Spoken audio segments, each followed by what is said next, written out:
It's another episode of Museum in Lotus. Today we have changed to another setting over here. It's too comfortable. Very comfortable. It's too comfortable to do a show. Very nice. If you're familiar with the setting, or we know that we used to have the southern chairs over here, but today we have exchanged it for something, and I think this piece of precious and most marvelous furniture is going to stay. You know, in the afternoon, I was actually working here. I was just sitting on this sofa, obviously, and I was working here. And time just passed.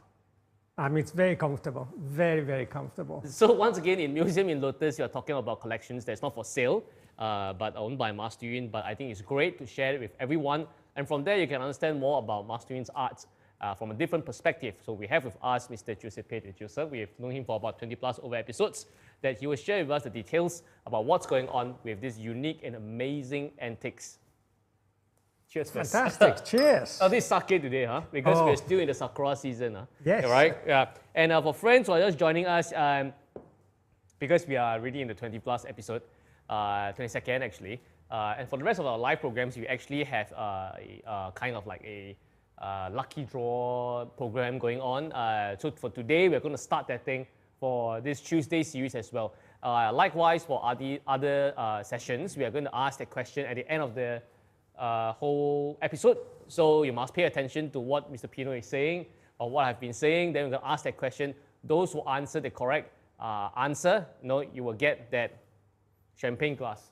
Fantastic. Not just one, a set of 6. 6. I'm going to show you later a set of 6 of this Laurent-Perrier champagne glass. Not just one, not just a pair, but a whole set of 6. Can I participate to the lucky draw? Well, you can always get, you can get BC, you can get Ivan to participate.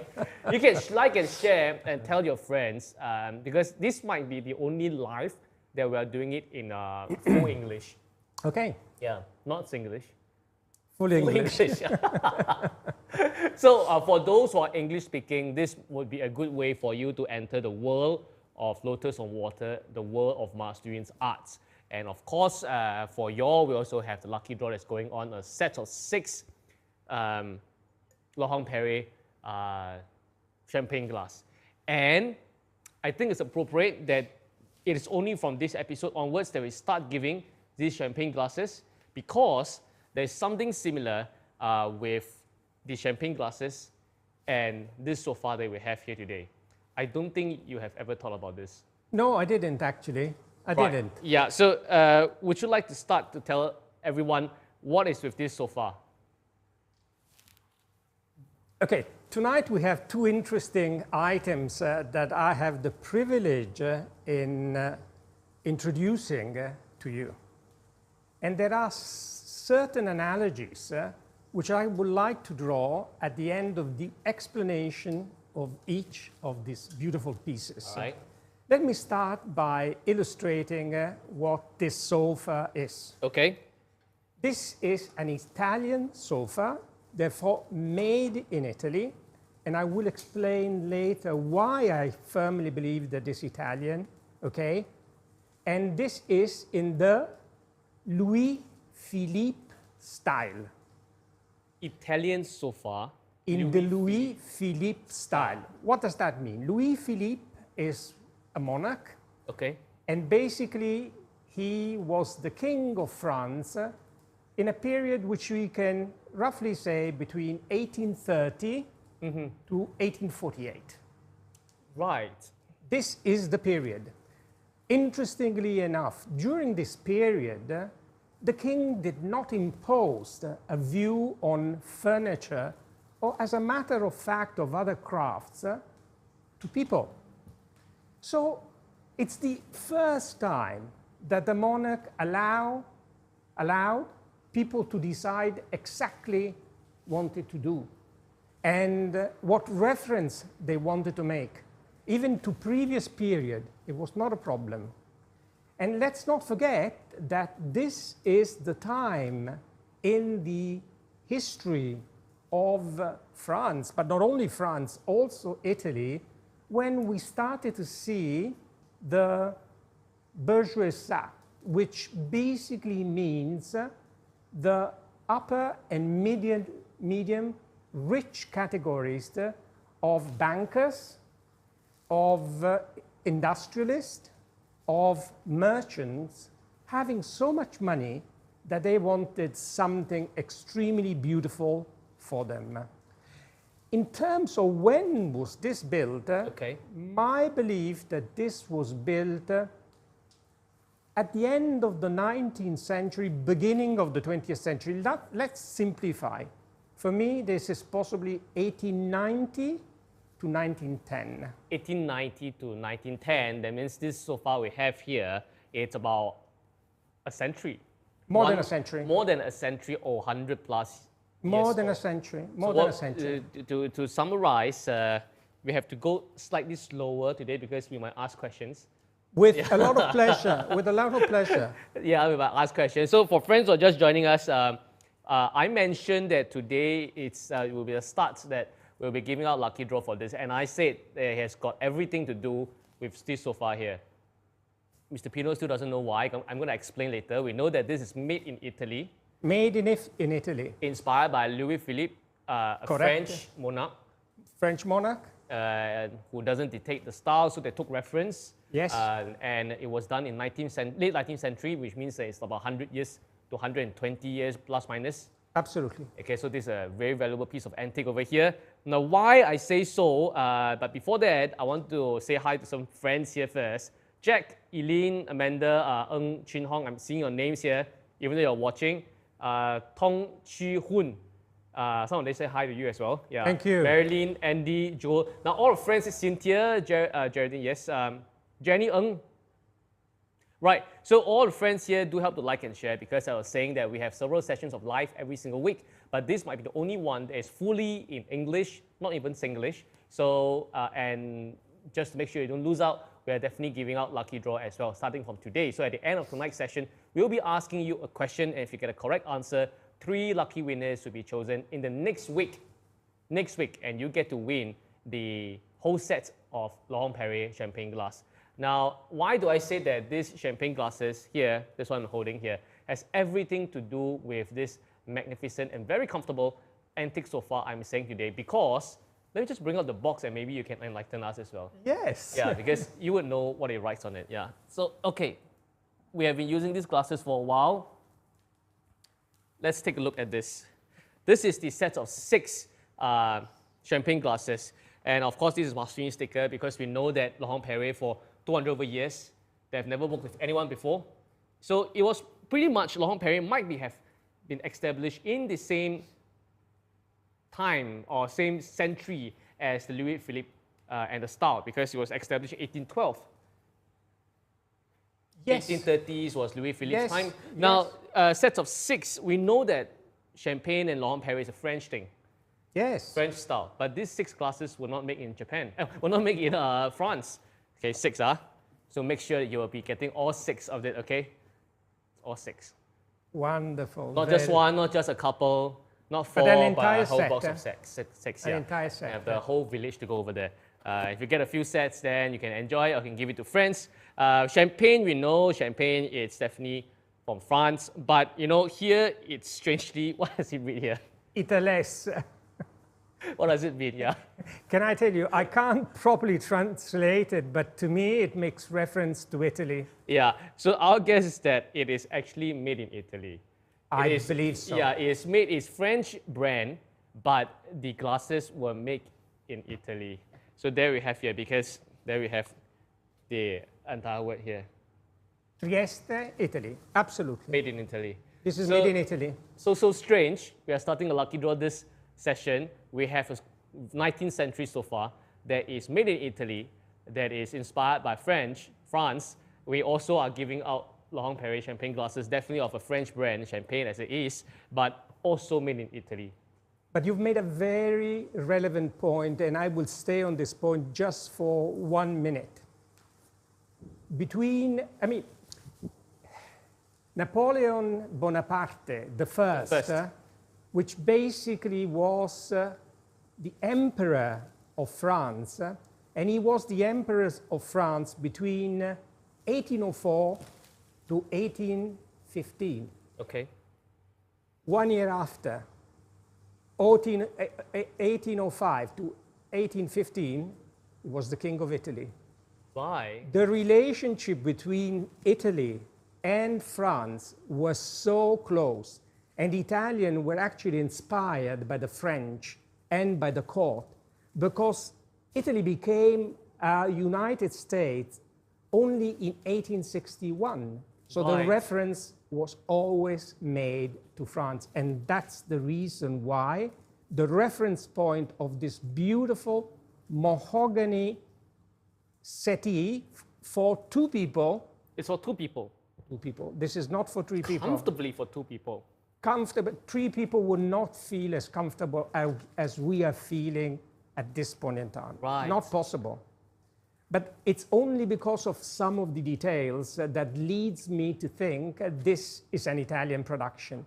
In terms mainly of the refined carvings. The carvings of the Italian has always been, through Renaissance, very precise, very detailed, and very beautiful. Yes. Let's go back now to the description, this wonderful, wonderful sofa. Again, as I mentioned, this is mahogany. It's mahogany. And if you see the quality of the mahogany, which I don't know on television if you can see, but you have to come here and you will see the flames. This is an expression that we use. When on the mahogany, it's not even. You see lighter and darker color. You call it flames? These are the flames. So we call it, sometimes we call it grains, like we call it muwen. So there's some experts, when they look at this, they will know what kind of wood it is. Really. Immediately, without any problem. All right. So it's mahogany, and you can see it from the grains or the flames, as Mr. Pino has mentioned. Yes. Now, not only the quality of the mahogany is the highest, but the highest is also the carving. Now, you have to see at this shell in a shell. Yeah. And then look at this wonderful carving that we have here. We have acanthus carvings, and we have foliage, which, look at the details, is absolutely magnificent. It's in perfect condition. One thing I have to say immediately, if you perhaps, or anybody, were to travel to France, and were to travel to the Château d'Amboise, which is in the Loire region, which is center region of France, north of Paris, you will be able to see the original bed of Louis Philippe. Which this took reference from. Total reference to. And if we actually see the image of the room that contains the bed, we have an image of the room just right here. Yeah. It's identical. Of course, the one belonging to the king was much more elaborate. We would see that the canopy as well. The canopy, and then we would see the metal details at the bottom. Right. This is simplified, and it belongs to a different period. As we said, Louis Philippe is 1830s, 1840s to at the end of the 1940s, 1950s. Right. This is the period of the king. But I can imagine the rich classes who wanted something similar. They would go to a company making these and say, I want the legs like this. This, for instance, called cabriolet legs. Cabriolet legs. Cabriolet legs. Cabriolet legs. Correctly? Yeah. You are saying it perfectly. Yeah. But this is not the only style that you would have at the time. People would say, I just wanted fluted legs, or I wanted legs which are protruding outwards, inwards. You could actually have had everything. This is very classical. So there was a period when you could have a different lot of styles. But this style that we're looking at, and especially the image that we saw just now. Yes. You have enough? Yes, I have enough. Thank you. That we saw just now. It was in resemblance to the monarch, Louis Philippe. Absolutely. So, I'm not sure how many of us will have the chance to travel to the south of France, which is Château where? d'Amboise. You better go and open your Wikipedia and check all the words, because we might just ask that later. Yeah. Even though I might not know whether it's the correct spelling or not. Now, when you consider in which kind of household would a piece like this be in? Would it be in an ordinary house? No. To me, it can only be a very wealthy banker. It could be an aristocrat. Yeah. It could be somebody who really had accumulated an enormous amount of wealth to trade or whatever. No ordinary family Right. could have owned something like this. Now imagine from Italy, Yeah. a piece like this has traveled and after 100, 120 years has reached Singapore, Yes. is in the collection of Master Yun. Yes. Again, it's only a reflection of its beauty with this wonderful painting behind. I mean, I can think in those days, on top of this wonderful sofa, there would be a big painting. Yes. And I would think a painting of this size. But look how the two things talk together. There's no distinction in terms of beauty. How can anybody say, I prefer this to this? They're complementary. Absolutely. They're not separated Absolutely. in any sense. And this was the preferred wood that in the period of Louis Philippe they would have. They would have this, maybe rosewood, exceptionally they would have walnut, but this was the preferred wood. And then you look at the velvet here, beautiful color of the velvet. This is the original as well. Can I tell you, I think it might even be the original. This was something for beauty. You would just receive your guests coming in, they would sit. I don't think there were chairs matching this. They weren't. This was the single piece. And then around you would have other sort of chairs or maybe armchairs. This was the single, only beautiful piece that would exist. And the artisan in those days, they were looking at curvy linear lines, which we find here. We find a lot of here, a lot. We actually don't even find one entirely straight line. But it's all curves, yeah. It's all, but then when we look at the sides, I mean, you just look at the side. This is just like a gondola. Yes, yes. And this is actually made out of the same timber. Ah. It's mahogany, also the sides. Right. I mean, they could have simply put the same kind of textile. No. They wanted this to be a centerpiece where everybody could admire. I see. So the pitch of what they were trying to achieve was very, very high. It makes it all more significant that we are actually putting it at this place in the Lotus on Water Gallery. You will know where it is. You have been here before. You have come and sat on the southern chairs before. And Mr. Pino is, I absolutely agree on what he said, that when we place the sofa, when we shift the sofa here, and we had the Master Yun's, this mega painting, you will recognize this, is 日月同光, right? The sun and the moon, they're shining the similar light, or the same light, or shining as brightly as the sun and moon. It just feels that they belong together. They belong together. You really can't, you take a photo of this and you feel that it comes together. It's as what you have said. But I want to ask Mr. Pino about this thing. This is an Italian sofa. I think it is an Italian sofa, but let me tell you, if you were to ask me to bet, if perhaps this were absolutely 100% Italian, or it might even be French, I would say it's Italian, but I would not bet against it. It could even be French. Right. But my take, again, with my understanding, would put this in the category of high, refined, beautiful Italian furniture, strongly inspired by the French style. By the French Louis Philippe. Yeah, time to go and go to Wikipedia to find that Louis Philippe, how you spell it. Maybe that's the question for the end of the day. Or maybe I'm going to start with something simple about what's the age of this, what century is this, you know. Good to know. You know, I'm sure you'll be coming over here to the gallery to take photos with this chair. Yes. In fact, Master Yun has already done so. Right. And I've already done so this afternoon, but I am not even the second one. There were a group of clients who came over to actually take photos with this mahogany 19th century sofa.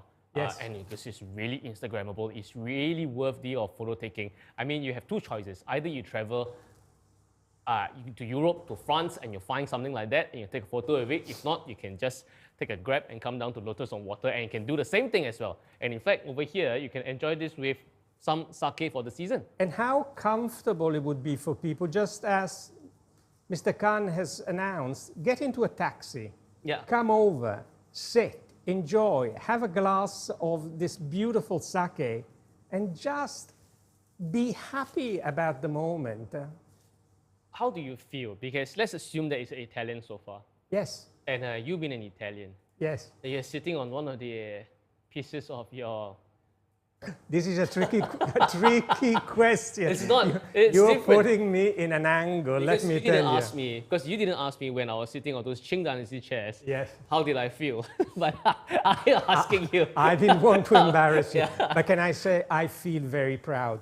But I also feel very proud, if perhaps I'm proven wrong, and this is French, it's about something extremely beautiful, something that responds to comfort, something that responds, you know, to such elegance. I mean, when you look at a painting like this, doesn't immediately tell you about elegance, beauty, balance, and what is so different with this particular sofa? There's no difference. I mean, they're two different things altogether, but the marriage, I'm sorry, it's perfect. This marriage, I think it's a great perfect. use of word. Yeah. It's perfect. Before the show started, one of the brilliant cameraman in the crew took some photos of me with this chair, which I'm going to post it tomorrow. I hope it will set as an example of, if you come to the gallery, how you should have your photo done. Right, because some of them took some photos, but I was okay. But you want to see the whole magnificence of the entire 19th century mahogany, Louis Philippe style Italian sofa. It's a long thing, huh? It's 19th century mahogany, Italian-made Louis Philippe style sofa. Oh my God, it's a mouthful. And along with Martin's painting, right at the back, I think you come to the gallery and see. Maybe you see how I do it. Maybe you can imitate my style as like how this sofa is like. Or maybe you can come with a better photo to challenge mine. And we all exchange notes about this. I think it's brilliant, yeah. And why do we have so much comfort here? I mean, we need to give a justification. I need to share the reason. It has coils. Oh, it has coils, yeah. Metal coils. And there's possibly horsehair. Okay. And other natural fibers. And it's all beautifully padded. And that makes this very comfortable look. Yeah, it's very comfortable. I very comfortable. The way it is so comfortable. Yes. It makes one doubt that, goodness, really, it's more than 100 years old. More than 100 years, really stunning, yeah. Yes. Yeah. And anyway, because I think back in the old days, 18th century, 19th century, the idea of state lines, boundaries, not that intense, not that straightforward as today. So cross-cultural stuff, it's very common back then. French inspired, Italian inspired. I mean, till today, laurent-perrier glasses made in Italy. See? So when you come over here and you take a seat on this sofa, you get a bit of taste of both the Italian and the French style back in the old days. And I was actually looking at the date of laurent-perrier. It's 1812. 1812 restoration. Restoration in France. Restoration means that after Bonaparte the First, restoration of the monarchy. Oh, right. And the restoration of the monarchy, I think it was between 1815 and 1830, after which we have Louis Philippe from 1830 to 1848. Wow, I think these are the dates. Probably, probably you can have your laurent-perrier champagne on this magnificent sofa as well. Yes. Yeah. So this is the sofa. Come by here and make sure you take a photo. I'm going to post mine tomorrow, so hopefully yours can see whether our photos match, or maybe you come with a better angle for this. But other than the sofa today, we have something that's next to Mr. Pino that is distinctly different, but I think that's super worthy and super interesting to talk about it. And again, one of the possible questions that we might consider raising, what do they have in common? Okay. And when you look at this bookcase, which is actually called a barrister bookcase. This is called a barrister bookcase. This is called a barrister bookcase. What does a barrister bookcase have to do with this sofa? I would say nothing, but it does have some elements. I'm interested. It's very interesting. Okay, now, when I went through the research work about this bookcase, it was never ending. One thing led to the other, and then to the other, and then to the other. It really became almost a thesis at the end, which I enjoyed tremendously. The first thing is that this was made by a company called Globe Venick. Globe Venick. Okay, yeah, okay, I see that name there. I have my glasses on, I can see that. Globe as in, you know, the globe. Yes, yeah, the globe, the Venick. Earth globe, and Venick. Now, again, going a little bit in details, but I will not bother you, and I hope I really don't bother you. The company, there were two different companies. One was called Globe, and it was based in Cincinnati. Right. And this company was actually producing, designing and producing military equipment. Right. Oh. Military equipment, which basically has nothing to do to a bookcase. But then there was this other company which was also founded in the same year, 1893. Right. It was founded by Otto Wennecke. Okay. And Otto Wennecke is worldwide recognized as the designer, okay? And the first designer of this kind of stackable bookcases. Stackable. This is stackable. This is stackable. Stackable bookcase. But listen to this, interesting enough. The two companies got together, and the force of the two companies allowed to start to pitch the market at a very high level. So this, I said, was called also the barrister bookcase. Why the barrister bookcase? Because when you look in those days, barrister had law books of actually this length. Barrister being lawyers, of course. Lawyers of this length, and you would have all filled with law books. They also say that sometimes clerks would carry one of the section to court, because through the trial process they would need to make reference in the books of trial cases already judged, the precedent cases. Right, common law, yeah. Common law. So they had to make reference to that. So they started to buy, but they started to buy because a lawyer generally is thought as somebody who has good means. Yes. And of course they do have. Now, Otto Wennecke, and therefore was only specialized in bookcases and in other furniture for the offices. Therefore, you would have desks and similar Stationery items. guy. He's a office wear, office stationery guy. Correct. Now, he was the predecessor of Secret Lab. Yeah, I think that's the better way to put it. Yeah. Okay. Now, when we look at how is this bookcase made, and before I go into details, I would like to tell you about this wood. The wood. This wood. This is not oak. Okay. It would, in appearance, look as oak wood. It's not. This is mahogany. This is mahogany. This is also mahogany. Yes, this is also mahogany. It's also because the sofa we are on is mahogany. This barrister bookcase that we are looking at is mahogany. First similarity. First similarity, okay. First similarity. Now, when you look at it, it's totally new for previous bookcase. Let me just show how do you open a bookcase like this. Okay. Oh, and you slide it in. And this mechanism it's a totally different mechanism. If you actually come and see and delicately open this front door, okay, and this is all solid mahogany, and it has a glass, as you can possibly see, the glass serving to see what's inside, and therefore the books. Okay, yes. You can see that that's a pair of metal mechanisms inside. Metal mechanism. And there are bars for it to slide in, and as you slide in the mechanism, it compresses. It compresses.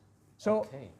it's really the work, a genius work, something very, very simple, okay, yet so effective.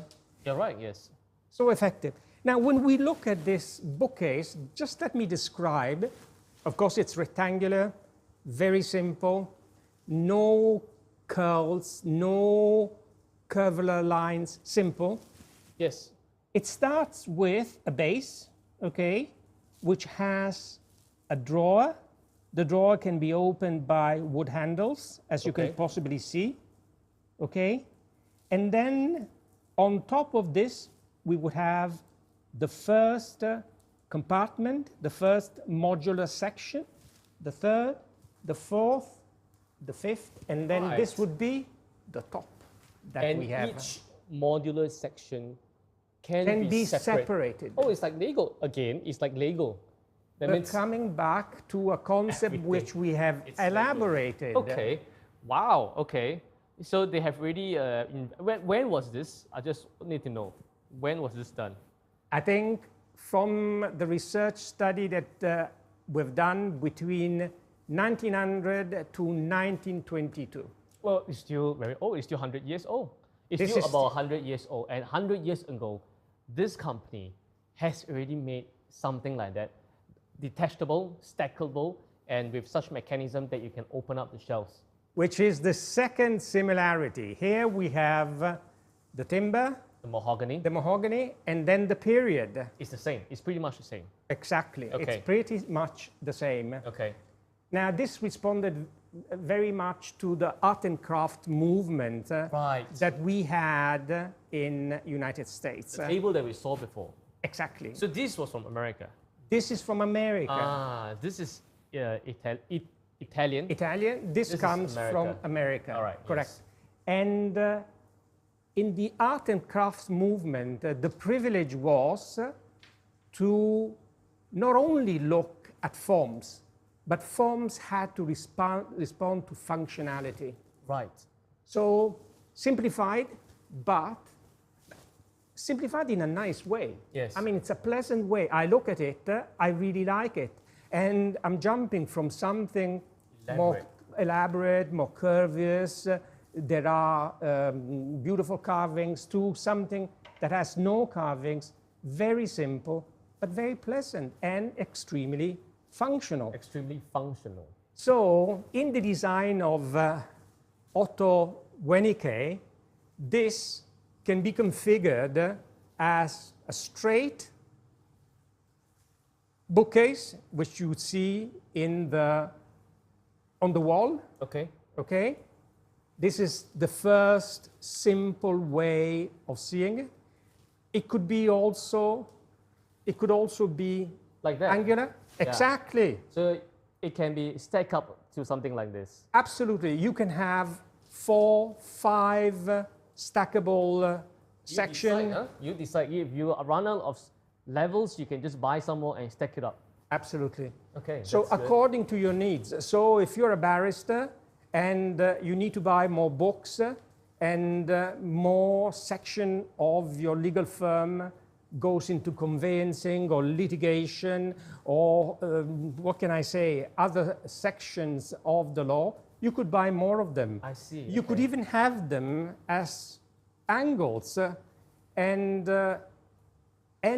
even to surround a column. Okay. You could also have that. So it's very flexible. Extremely flexible. It's very functional. Very functional. Sleek. I think the word is sleek. Super sleek. Yes. It's wow. And again, right. it was not only utilized by barrister. Let's take the word barrister away.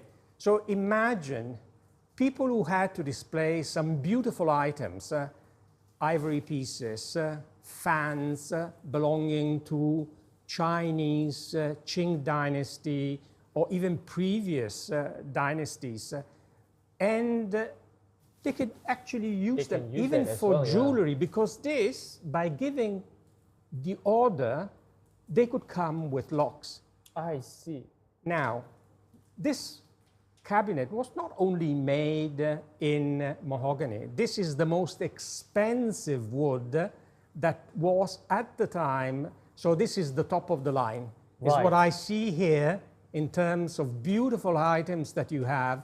When I see the jadeite beautiful pendants, I mean, I realize that this is only about the highest quality that you can possibly, it's all, I mean, that's... It's always about top of the line here in the Lotus on Water, yeah. And this is your fixation. I mean, we talk about the Japanese fixation, but why don't we talk about the fixation of Master Yun? Yeah. Absolutely, yeah. There's a fixation on the authenticity, on the value, high value of the collection, or the rarity of it. In fact, there's Master Yun is saying that there are 3 things that we sell, that we collect, and we showcase in the gallery. It must be durable, it must be rare, and it must be beautiful. So when these 3 things come together, I mean, buy a byproduct, it should be of a great value. Maybe not always the most expensive, but it's definitely the most beautiful, most durable, and the most beautiful, rarity, and durable. So you have all these 3 things together. I mean, it resonates with the other collections that are not for sale here, that we are talking about this in Museum in Lotus, which is what Mr. Pino has extended to us. And I think this is the denominator, the denominator of Master Yun deciding on the pieces that he has collected. Right, yes, absolutely. Absolutely. So no exception. I mean, it's the same concept moving forward in different directions. So I want to try, I want to try how it works. You can take it out. Why don't we do it? Yeah. I mean, of course, now I don't have barrister books. I don't have law books inside. I have your Heart Sutra seals, albums inside, but I'm just going to, for safety's sake, close it off. Yes. So it can be taken out. This is the top part. Oh, okay. Is it heavy? No. Oh, it's not that heavy. Also, this is the top part. This is the top part. And we see. Wow. Very delicate, small. Okay, I see. You see, I see. And here, now, interesting enough, we've come to this. Each of the pieces basically have a label. And here is a paper label.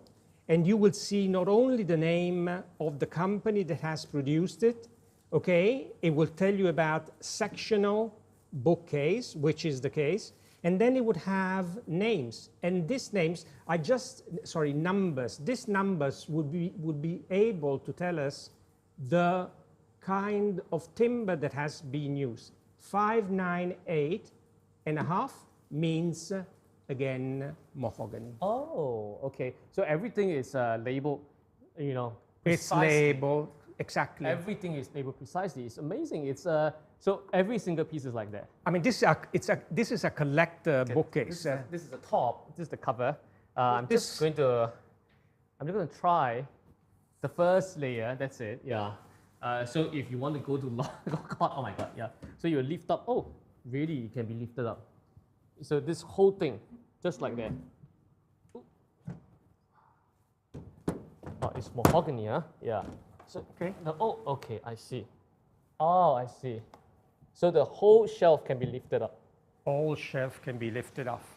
I see. So imagine this was brought to court by the clerks. Okay, just let me. Yes. I think I will rest it a little bit on the. All right. Okay. Yeah. Okay, the base is full. So when I just need to attach the top to it, I can bring the whole thing to court. Oh my God, the clerks have very strong hands at the time.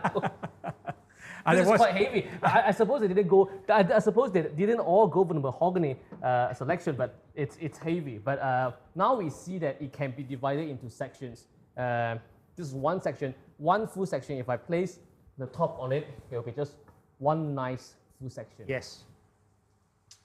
But look at the details. I mean, look at this iron work and how... Here you can see. Now you can see the details. Yes. Okay, but of course, if you come by yourself, you can see even better. I'm not sure the angle you can capture it or not, but yeah. So you can come by and see and try. I think most likely we will be placing this in the VIP gallery where we can really hold the number of Heart Sutra seals albums, because the number of albums is getting more by the day. Is it? Yeah. Yep. Okay, so back to office, and then they can attach this. Am I getting it? Oh.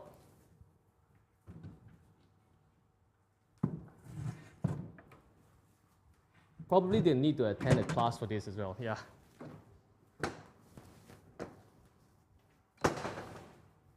Oh. Fantastic. Oh, okay.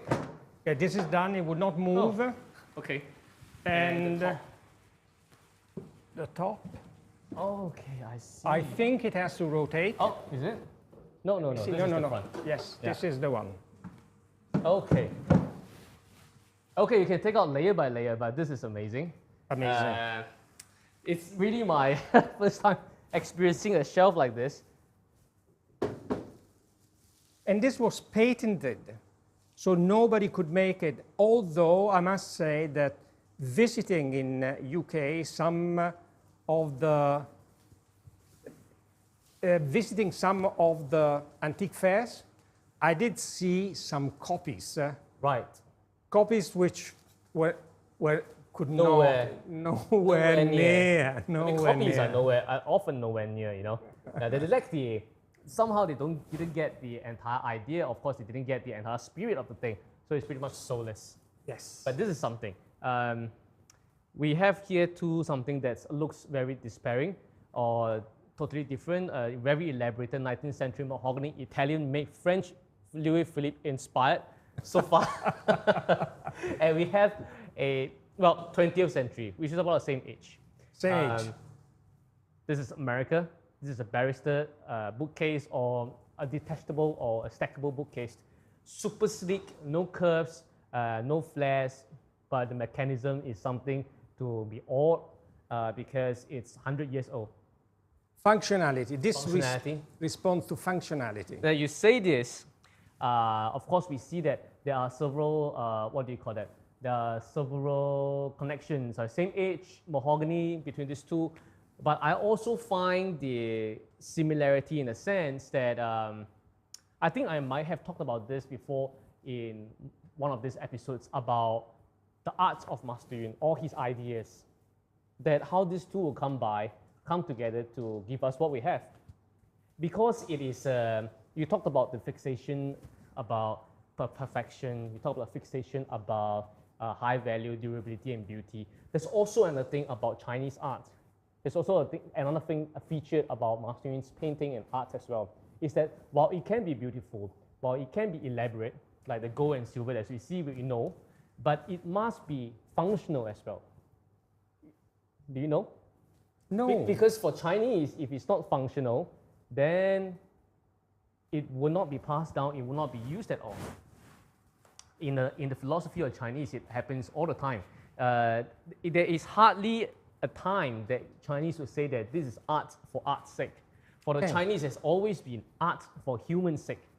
I see. Right? Yeah. Anyway, art for art's sake was a concept that came up by a French guy. And then after that, it all went haywire. Because long ago, art in Europe, it was art for God's sake. You were painting because you were painting the gods. Then it was art for the kings, art for by the time you reached the grandmasters of Netherlands, it was art for the capitalism's sake. So, but for Chinese, there's always been art for human sake. That means that when they do something, when they believe in something, there has always been what good is it going to be for the people. For instance, like Master Yun's calligraphy or painting, actually we are seeing like 1.5 today. We are seeing this grand piece here. We are seeing one piece that's one at the angle over there. Actually, we are capturing the other one as well. Okay, thank you very much. Yeah, so that as well, that grand piece, all this, regardless which piece it is, it has a beauty, definitely, Durability, definitely. Value, yes, and it has its function as well. That's why it's called a feng shui painting. Right. It has its feng shui functions. I mean, even in the very least, it gives you a sense of joy, a sense of luxury, and a sense of elegance.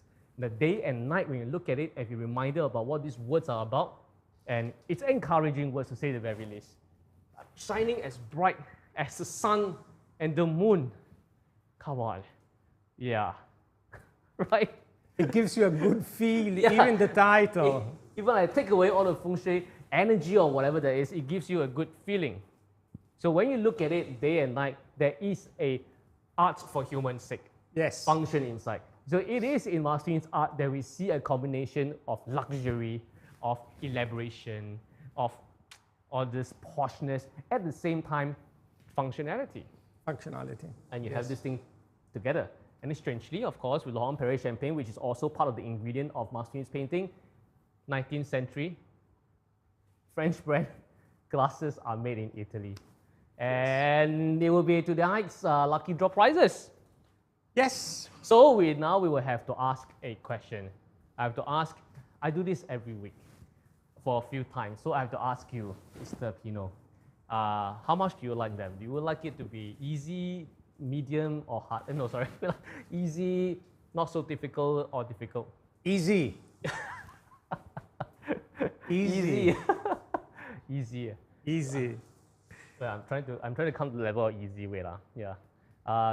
So we're going to ask for the viewers now. We're going to ask the question. It's a great time to tell your friends to come in. We're going to ask the question, and then you type in as like my other live shows, you type in the correct answer into the comments, and then next week at the start of the show, we will pick the winners. Okay. Right? Yes. Shall we? Yeah. So I think if it's an easy question, we should ask an easy question. This sofa we are on, I think this is very easy. Which century is it from? Which century is it from? Okay. Yeah, I think it's easy. I never asked about Louis Philippe. I never asked about what kind of wood is it from, even though it's from the same wood we repeated many times. Which century is it from? I'm not asking about early or late. Doesn't matter. Just give me the numbers. What century is this sofa from? Okay. We have mentioned that this barrister bookcase, it's about the same age, slightly later, but about the same age. Which century is this Louis Philippe French-inspired, Italian-made mahogany sofa? Which century is it from? So if you know the answer, please put it in your comments. Okay, it's very simple. It's 2 digits. Of course, it's 2 digits. Yeah. Not too long ago, actually, but for a sofa to withstand this 100 over years, it is still quite alarm. It's quite shocking. You know, some of the sofas you buy nowadays, it don't even last for 5 years. Strange, huh? Why? Because there was the heart, and there was a purpose, and it was meant, as you said about the Chinese, to make sure the generation to come would also enjoy it. So this is the sacrifice of a particular generation for the benefit of a future generation. I think this is a beautiful concept, and it's about taking care, not necessarily in a materialistic way, but it's a warm concept. It's a beautiful concept, I feel. I have Andy who says it's 20th century. Yes, but a slightly earlier answer might be 20th century is a very conservative, 比较保守的估计. Yeah, there's an earlier way to it, right? Yeah, am I right? Yeah, correct. Yeah, correct. Yeah, we mentioned it. I've repeated it just now. I kept on saying the super long sentence. What century? Mahogany, French-inspired, or Louis Philippe-inspired, Italian-made sofa. It's such a long name. It's and you can remember it. Hardly I would be able to do the same. We discussed about this 2 weeks ago. Yes. I didn't go back to read the notes again, but I was just listening to you explain. So I put, because I like to break it down into the age when, because it will give the sense of history. I mean, if it was done in 1970s, then not such a surprise, you know. If done in 1990s, not such a surprise. I'd like to know where, because then it would give us the cultural and historical context. I like to know the material, because the material, I mean, if it's made of, let's say now, if it's made of plastic, then okay, yeah.